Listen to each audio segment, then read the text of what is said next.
how did things get so far out of whack? But in all of this tragedy, kind of like the video we saw, in all of this tragedy there came something really quite wonderful, a second chance. A second chance comes, and lucky, thank God for us, he doesn't quit that easy. So God decides he's going to purge the whole thing and kind of start over. But he's going to not wipe out man, but save the best. So in Genesis 6:8 we read, "But Noah found grace in the eyes of the Lord." Amazing. He looks over the whole earth and he finds one candidate. One candidate. The only good man. So he does what a lot of you folks do, because I know I got a lot of gardeners in here. He prunes the earth. He gets rid of everything that's dead and dying and diseased. Just saves the best seed. And he saves Noah. And we all know the story. And there's this deluge, and there's only them left. And here's mankind starting all over again. So how do things go? Pretty good plan, right? Take the best, start over with them. Within a generation again.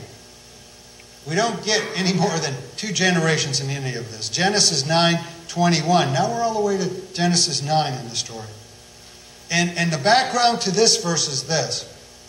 Noah started doing pretty good. They got nicely established. They had gardens. They had all kinds of stuff. And they had their harvest festival. Ours comes up in the end of October. And in ours, his was a little bit more with a flair to it, because apparently they had some pretty strong alcohol going on there.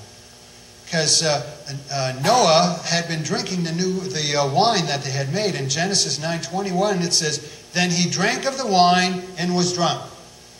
Well, there it is, the best of us drunk. "And become uncovered in his tent," drunk and naked in his tent. Best of humanity. But that's not the story. God didn't even get upset with that. Here comes the part that got into trouble. "And Ham," that is his son, "the father of Canaan," the people of Canaan yet to come. And thankfully, like I do throw this qualification, I'm not talking about our church, I'm talking about the nation. "Saw the nakedness of his father and told his 2 brothers outside. So Noah awoke from his wine and knew what his younger son had done to him. Then he said, 'Cursed be Canaan, a servant of servants he shall be to his brethren.'" Well, that sounds pretty serious. What's going on here? Well, the first thing I want you to note is that here we are. This is the brand new mankind starting out again. We don't even get a generation down and we're cursed again already. The curse, why this curse? Because what really happened here is Ham went in, saw his father in a disgraceful situation, and started making fun of it. He started looking with great disdain and lack of respect on his father. He went out. You can almost see this happening. He goes out and sees his brother. "Did you see Dad in there?" And it goes from there. Well, why is that so bad? Well, here we are trying to get on a course of righteousness again. And here is unrighteousness, a level of disrespect. How so? This was the man that God saw with grace. And now here is Ham, his son, looking at him with disdain and disrespect. He was looking at disrespect on the very object of God's grace. Boy, does that sound familiar, like today.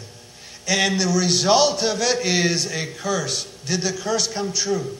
Once again, the land of Canaan, when the nation of Israel came through in ancient times, Canaan was removed because it had reached a point of no redemption. They were a people that weren't going to be reformed.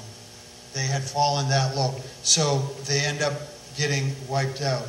Yes, they were cursed. Well, what does that mean as we look at this? It means this.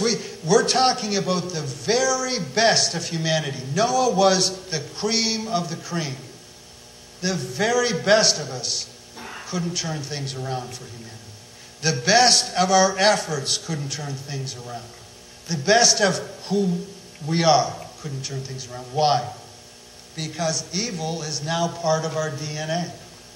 Wherever we go, you know that saying, wherever you go, there you are. And that's what it is. Wherever we go, no matter how big the utopian dream, the evil, like a flu virus, will eventually get into it. Just take a look at the internet. I'm not sure how many folks in here know the history, but when the internet first started up on this, it was a very noble thing. It was a way to exchange scientific data back and forth.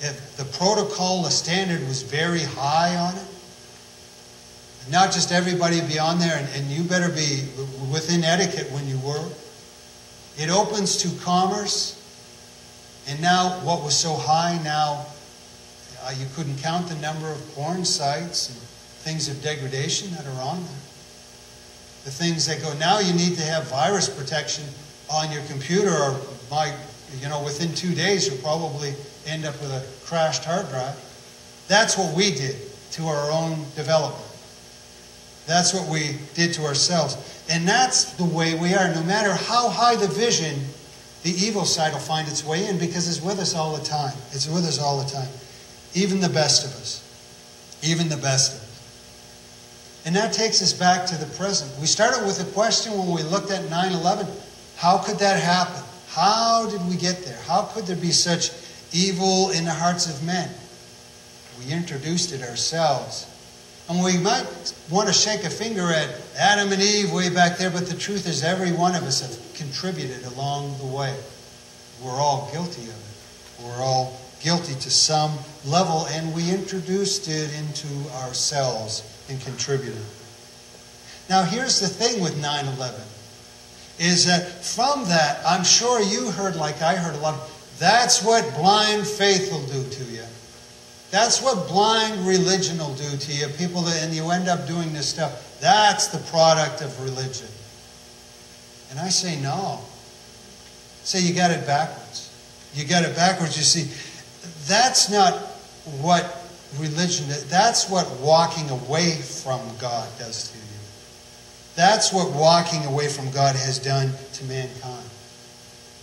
It's we look at what happens here, and at the base of evil, which God is not, is self. Is self. You look at any militant religion, whether it claims to be from a Christian base, a Muslim base, or any other base, and it comes down to the same thing. I have a set of beliefs. You better follow what I believe, or I'm going to hurt you. And you can say it in whatever way you want, but that's what it comes down to. You're different than I am. You better get like me. You better be like myself, or I'm going to hurt you. You know, that's my right to do that. And that is the very definition of evil. It's self. It's what we've brought into ourself. As we kind of round up chapter 1, I just want to really hit the bottom line. What did we learn from this grand vista from the beginning of creation all the way to Noah? There's a few things we should be taking from the story. One is the majesty of God. You and I have no idea the power. No idea. Second thing is that, man, we really blew it. There's not once but twice we see that as mankind tries to develop its own righteousness, it doesn't work very well. It doesn't work. Twice, great failing. So it leaves us at this. You can improve yourself. You can even reform yourself. But you cannot save yourself. We've proven it over the thousands of years we've been on this planet. We can't do it. It's a message from the story, chapter 1, the beginning.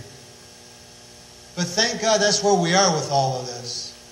Because as we look at it, we say, well, there's got to be another way if we're going to survive, if we're going to exist. There must be another way. Because this way didn't work so far. There must be another way. And chapter 1 ends with, this is just the beginning. And thank God it is. And it was a whole lot more to come.